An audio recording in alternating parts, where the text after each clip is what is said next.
I want to continue. We've had a theme of evangelism and its links to discipleship, and I wanted to take today sort of slightly out of that theme, but starting here anyway. And I want to look at what we're doing as a church and review what we are doing as a church. Visitors, I hope you'll kind of bear with us if you're visiting, but just hear about some of the things that God is doing and continues to do in our area. But in order to do that, I thought we'd start with the Bible. Let's see if I can make this work. Acts chapter 1, verse 8. This is Jesus speaking to the disciples after he's been resurrected and before he's ascended. And this is the instruction he gives to the church. He says, "But you will receive power when the Holy Spirit comes on you, and you will be my witnesses in Jerusalem and in all Judea and Samaria and to the ends of the earth." And I wanted to look at that word witnesses and what it means. It kind of encompasses all sorts of things, but actually it's to do with us talking about what we see and what we know. It's not anything more complicated than that. Jesus has decided that his church would be his witness, that would go on and make disciples as he had done, would make disciples who made other disciples. And in fact, that instruction to be witnesses has carried on through the generations. So we, a church here in Cockermouth, still remain following that instruction that Jesus gave his church. We are to be witnesses. And sometimes I think that we kind of forget that actually we are witnesses in exactly what we're doing. The book I referred to last time, John Mark Comer, he refers to those badges we wear that say, "What would Jesus do?" You must have seen the WWJD. And he said it'd be better to actually say, "What would Jesus do if he were me?" Would be a better thing to kind of link to, because we're not first century or rabbis who are wandering Palestine. We are doing the things we are doing. I work in IT and interact with other people. And so the question is, what would Jesus do if he were working in IT like I did? What would Jesus do there? And can I actually link to that? If I'm to be a witness to Jesus, I need to think about what he would be doing in my shoes, in your shoes, whatever it is you do. What would Jesus do if he were you?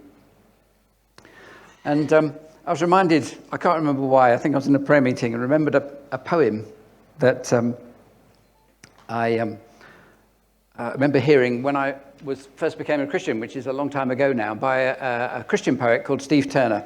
And he wrote a poem called "Where Jesus Touched the Earth." And it has a bit in it that said, I went to see where, he was on a visit to Palestine. He said, "I went to see where Jesus once touched the earth. I couldn't see for concrete and collection boxes, for postcards and guidebooks. So I looked further down. I looked to the ground, but the ground was 30 feet higher than it was back in AD 3. This is not where Jesus walked. I looked down to my feet, my legs, my arms, my chest. I looked down to where Jesus touches the earth." We are it. We are where Jesus touches the earth. His church is where Jesus touches the earth right now. So let's pick on those parts then. It said, "Be witnesses in these 4 places." And that's quite small, isn't it? I really ought to work out how to do PowerPoints. So there we go. It says Jerusalem, the first one. And it was supposed to come in one word at a time, but obviously I've messed that up too, but never mind. Jerusalem, Judea, Samaria, ends of the earth. They do relate to us. Obviously, we're not in Jerusalem, we're in Cockermouth, but I'm going to take the Jerusalem bit as us here, right here. What do we do? What are we called to do right here in Cockermouth? And I had to look back. So the Cockermouth Christian Fellowship Trust was established, I think, in 1981. A couple, Mike and Diane Maiden, came to this area. They believed they'd come from Bradford. They believed God had called them to plant a church. And they did a bit of local research, and you may have heard the story before, but they looked around. When they came to Cockermouth, they discovered there was no record in Cockermouth for more than 50 years of anyone being saved, of anyone becoming a Christian here in this town. 50 years. They couldn't find any records of that having happened. There were new Christians in the town, but nearly all of them had gone away somewhere else and then returned as Christians, having made that commitment to Jesus. But it wasn't happening here. And they felt, having discovered that God was saying, this is the place. You are to be my witnesses here in Cockermouth. And we recently reformed the charity, which was established back then, into a charitable incorporated organisation, a CIO, which is the kind of modern setup for charities. And we had to review with the Charity Commission what our aims and objectives were. And they really haven't changed that much. There are two things that it says. We are here to advance for the advancement of the Christian faith and for the relief of poverty through a wide range of social action projects. We separated those two things. They are our two objectives. This is what we're for. We're to advance the Christian faith and we're to relieve poverty. And both of those are how we work out our witness to Jesus. The reason we do those is because we are followers of Jesus. So for us, Jerusalem represents that local community. And here we're a family. We come together. We worship God. We study his word. We encourage and care for one another.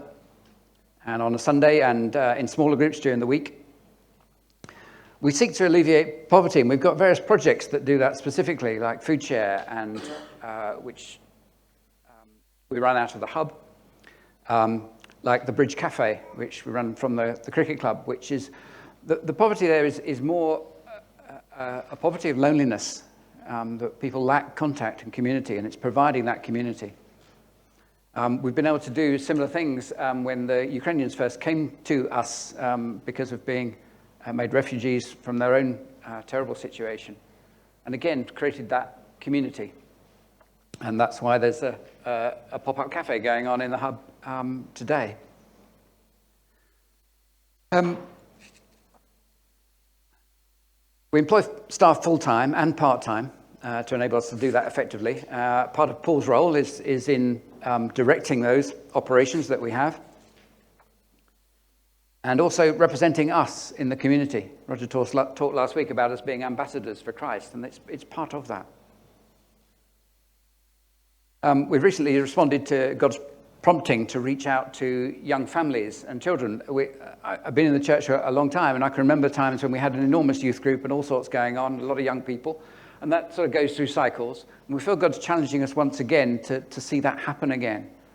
And so in Faith, we've employed a full-time person to do that. Joelle is employed full-time as a youth and young families worker.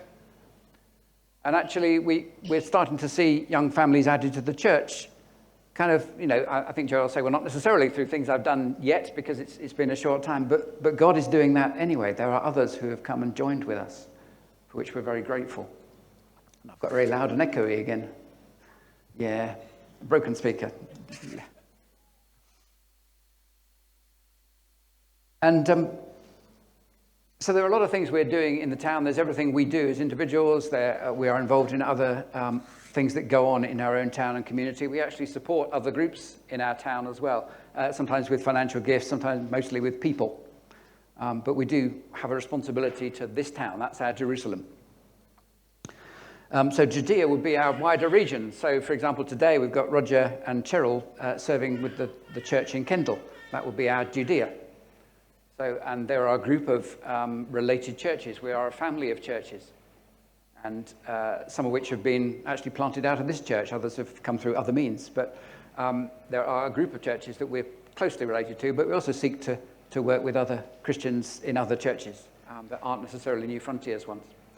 But we take that responsibility very seriously. And in fact, so much so that Roger, since he's been employed here, was employed specifically in his contract. It says 50% of his time is here in Cockermouth, and 50% is further afield, and that would include the region. He's part of a regional apostolic team, which Paul mentioned. But he also goes further, so not just the region. And Samaria. Well, Samaria is a funny one, really, because it's kind of another country where there are a bunch of people that they didn't really get on with or even want to talk to. You see with the story of Jesus meeting the Samaritan woman, they were shocked. Firstly, he was talking to a woman, but mostly that she was a Samaritan. There was no love lost between the parts there. So, not sure where we'd actually apply that, where our Samarias, Lancashire, Southern, he's from Yorkshire, Southerners, yes, the rest of our nation, I'm happy to say that's where we're to be witnesses to that. So we do get involved in bigger things that serve the nation and the purposes of God in this nation. And so, for example, the Jubilee Plus conference that's mentioned is actually a conference to help churches across our nation work out how to reach the poor and to do the things that God is wanting doing. And so we've supported that. Paul has actually put a lot of his time into that over recent years to see that well established. There's also various conferences that go on that do different things, and a number of people from this church have served at New Day in different capacities and made that event happen, which last year had 9,200 young people on site, many of whom are not believers, but many are believers, coming together to hear about Jesus. And we saw miraculous things happen as well, with young people giving their lives to Jesus for the first time, but also being healed, that God was at work and moving through that. And it only happens because of the people who serve. And so I'm very glad that we as a church have continued to serve there, as well as take our own young people there. There's other stuff we get involved with. The Devoted Festival, we're part of the Christ Central part of New Frontiers, and we have a festival and leaders conference. There's also training. There are a number of people here who've enjoyed that training, but actually there are people from here who've taught on that training as well. So we're involved in that to equip leaders across our nation. And then the ends of the earth is the fourth one that Jesus says. Well, that just about covers everywhere else, I should think. There is nowhere that is not included. And so specifically for us, over the years, we've been involved in various projects and other things that have gone on in other countries, and we continue to do so. And part of Roger's time as well is also serving in the nations. He has very strong links into Mexico and has done for many years. As a church, we've also over recent years, got very involved in supporting in Zambia, the various projects that Joseph and Lily head up that have met the needs of orphans and disadvantaged in Zambia to the point of creating a school. We have been heavily involved in that. And there are things going on all the time, and sometimes I think we don't really say amongst the church just what we are doing, but we do an awful lot. I can remember talking to Brian Aldreve, he was the person who really inspired the Farming God's Way project, which has now been an international thing of teaching the poor really to farm sustainably and in a way that just wasn't being addressed. And he felt God challenged him to do that. And we've had links with him, and he's come and he's spoken here over the years. But he actually, remarkably, I can see him, doing all things. He's finally reached retirement, but over the decades, he continually comes back and says, it's you people in Cockermouth that have kept this going for me. You have been my strength. You have been my resource. God has used you, and I pray for you that God would bless you. We heard Pepe come and speak to us a few weeks ago from Mexico when he was over for the conference, and said something very similar, really, about how they in a church, they pray for us because we've released Roger to serve there, and how grateful they are. And we don't really realize how it all works, how God makes all this come together. But that's part of our international responsibility. And I think we're looking, we have friends in the church in Sweden, and we have some links there too. And we've just, more recently, we believe God is stirring us to get more involved in Ukraine, and with the church in the town that neither Paul nor I can pronounce. Begins with a K, it's in the middle of Ukraine. The house of God. Yeah, yes. But I will learn to say it eventually. I did get the thing to read it to me, and I still couldn't do it on Google, so there we go. But we're now exploring as a leadership team, what will that mean? And that's maybe the next thing. So, in doing all those things, I'm pleased to tell you that we are now successfully spending more than we have as income. And we have been for some time. And to be honest, I'm a little more comfortable. This is going to sound strange, but I'm slightly more comfortable that that's what we're doing. We've actually put money behind the things that we feel God is saying to do, rather than saying, how much can we afford? And it's a very good principle that actually the money has to follow the vision. What is it God is asking us to do as a church? And therefore, what do we need to do it? And I'm also a firm believer that God isn't short of money, which is good, really. But now I want to look at some of those things, or maybe look at our giving. Something that Paul told me about is a church in Eastbourne that has an annual review of giving, and I thought we've never really done that. In fact, we're terribly British. We don't like to talk about money that often. And in fact, when we do, we get me to do it, apparently, so that's okay. But actually, our giving is part of a celebration of all that God has given us. And that's been the theme this morning as well, of a celebration of all that God has done. I just love Matt's prayer of just the magnificence of God and how great he is. Our giving is a reflection of that. Let's have a look at how this comes about, though, so if I can make this work. So, in the Old Testament, there was a structure set up, and there were tithes, and there were priests. And the priests were financed out of the tithes. But the tithes, they were a legal requirement in that Jewish society. And 10% of the first fruits of the harvest had to be given as an offering of thankfulness and gratitude to God. But actually, it wasn't just 10%. There were other offerings that had happened at other times of year for different things. In fact, I think someone's worked out that it was about 23% of income was given to the priests, and the priests then did several things. They ought to explain, the other 11 tribes of Israel had land, the Levites did not, and so they had no income from anywhere else. They were the priests, but God set them aside, and so the other 11 tribes were funding the Levites. But the Levites they weren't just serving in the temple, as it were. The actual whole social system was managed by the Levites. They were the teachers and the judges and various other roles within society. So society functioned because of that group of people. Okay, so I don't know why my words don't come in, because they did one at a time. They're just going to appear, aren't they? Okay, it's a shame. Here we go then. New Testament, there are some differences, significant differences. There was no compulsion. There is no legal requirement for us to give. We are not under law.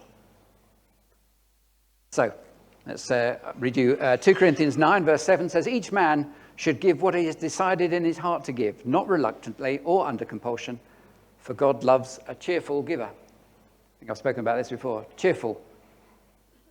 The Greek word sounds like hilarious. It doesn't mean hilarious. It means cheerful. God loves us to do this willingly. He's looking for hearts to be changed and actually wallets to be opened.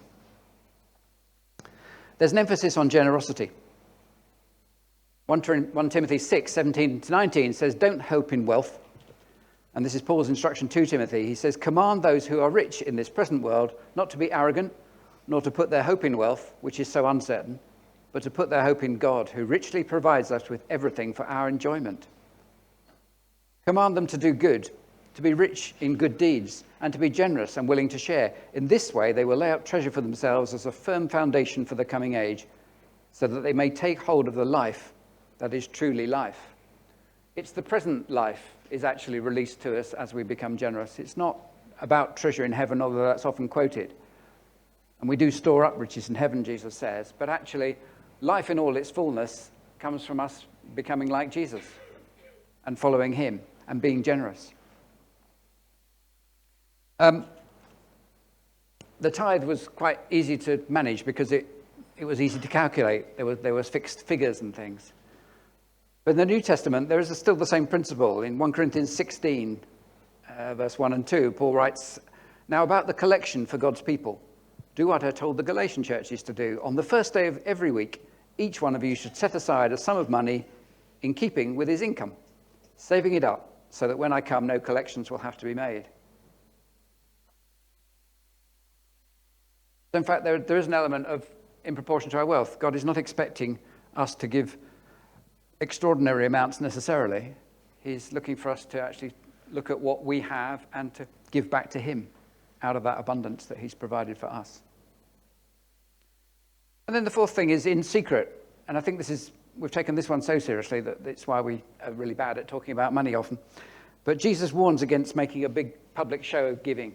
And he criticized those that made a big show of it. And he he highlighted the widow who was putting 2 copper coins, which was everything she had, into the collection, and said, she's truly understood this. And our guidance is actually to give in secret, and for our left hand to not know what our right hand is doing. So discretion and humility would be the 2 elements of that. Okay, now, it's a pity I can't make these come one at a time, so you'll just have to bear with me here. I've got 3 quotes. I found some things. We'll put them on the screen. And Rick Warren and others have said, you can give without loving, but you can't love without giving. And I think that is true, that actually it's to do with how we love. It's actually, it affects our giving. And Hugh Martin there says, if a man's religion does not affect his use of money, that man's religion is vain. And then Hudson Taylor, this is just amazing, and let us give up our work, our plans, ourselves, our lives, our loved ones, our influence, our all, right into God's hands. And then, when we have given all to him, there'll be nothing left for us to be troubled about. I spoke a while ago about giving, and mentioned then that actually the world's wisdom is that the way you break the power of money in your life is to be generous. It's actually a recognized thing that we need to do, that actually if you're fearing about not having enough money, if money has a control over you, actually being generous is one of the first things you need to do. But in our case, we're doing it because we give everything to God. That's the deal. We are fully his, including every pound that we earn. And Jesus sums it up so nicely when he's talking to a group of listeners who say, where your treasure is, there your heart will be also. And this is key for us. Where is our treasure? And where is our heart, therefore? And is it actually where God is calling us to put it? So, this next bit is not going to work right, because it's going to put too many words on the screen now, because they're meant to appear one at a time. So here we go, though. 7 different ways of giving. I stole this from a gentleman called James Hewitt, who wrote this quite a few years ago in a book called Illustrations Unlimited. But he says you could divide giving into 7 different types, 7 different ways. And the first one would be the careless way of giving. And that's to give something to every cause that is presented without inquiring into its merits. Now, as a church, we don't do that. We actually review our giving and we look to build a relationship with people before we give to them. Sometimes that's not possible, but we would then try and get money into the hands of someone we do know and trust to then make sure money goes to the right places. But careless giving is very lazy, to actually just say, oh, well, it's just another thing, let's just give to that because they've asked or because we can see it. The second one's the lazy way. And that's to make a special offer to earn money for worthy projects by fairs and bazaars and all that sort of thing that we do. And I have to say that there's a danger that we, the church, can be known for that universally, particularly in this country, that actually we always seem to be asking for money. And I think that's quite sad that has come to be the case. But also, I struggle with, particularly at work, my company has a charitable foundation. And if we can ask for money for that, for a charity, but we have to raise a matching amount of money and then the charity will, the foundation will provide a match once they've approved what we're asking for. But they're looking for engagement from the people who are doing it. But a lot of that raising of money is then done by saying, well, will you sponsor me to run 100 miles or to climb Mount Kilimanjaro or to do a parachute jump or various other things.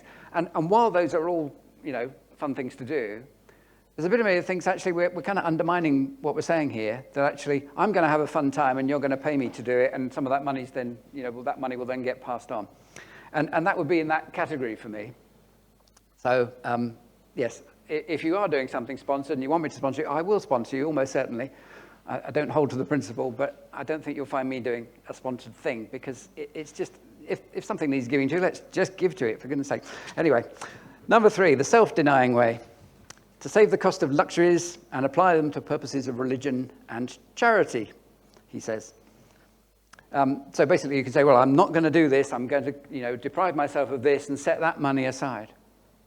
And while we can do that, it can actually lead to a very legalistic kind of outcome in which we're denying ourselves and almost beating ourselves up in order to do this thing. You may want to do that, that's fine, but the self-denying way is kind of low on the list. You understand that these are getting kind of more where we're heading for as we go through the list. Number 4, the equal way. We say we won't give anything to God and the needy unless we're spending the same on ourselves or vice versa. So it's equal. With that much there, one hand, the other hand. We'll pass on.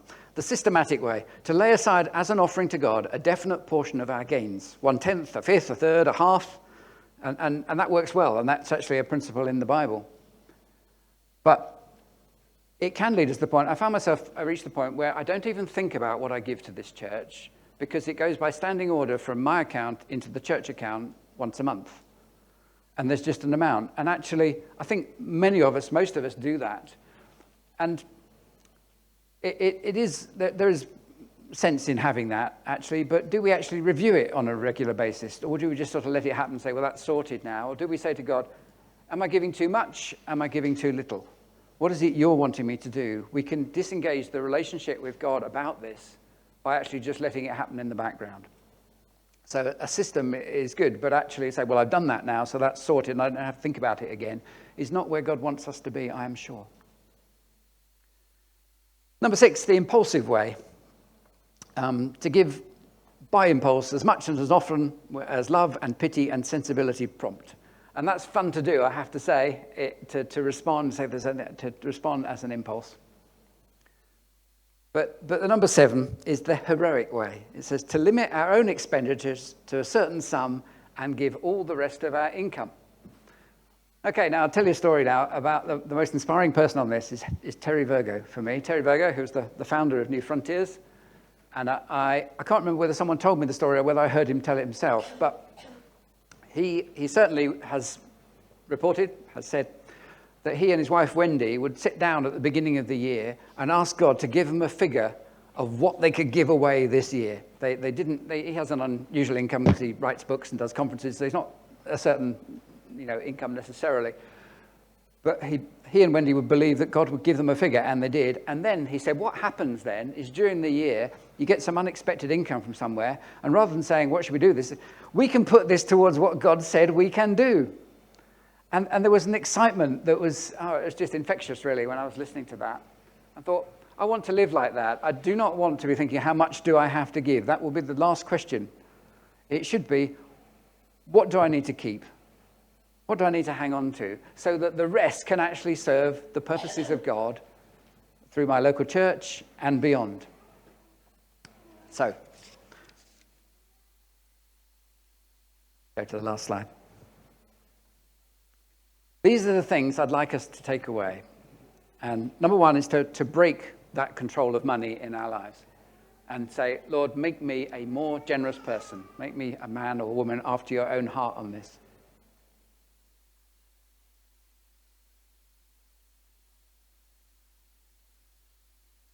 Dare to ask God, what do I need to keep? Would be the second one. And that's a biggie, really, and could transform your lives, could transform mine. I have to say, I've found myself challenged even preparing this. I thought, I've actually got to do something. And so we've had to make changes. But if we are truly apprentices of Jesus, his priorities then become our priorities. And so what can I give rather than do I have to? I think review. I'd like to encourage us all as a church. We are running at a loss, and because we're doing the things that we think we should be doing.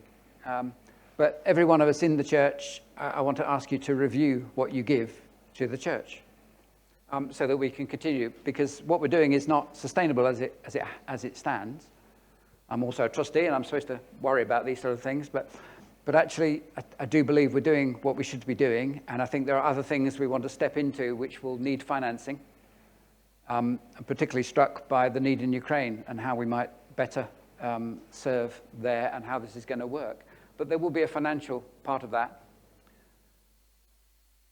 So I want to ask us all to review, make this a review Sunday. Don't, and think, am I giving what God wants me to give to the church? If you're not from this church, don't give to our church. Think about that for your church. What is God saying to you?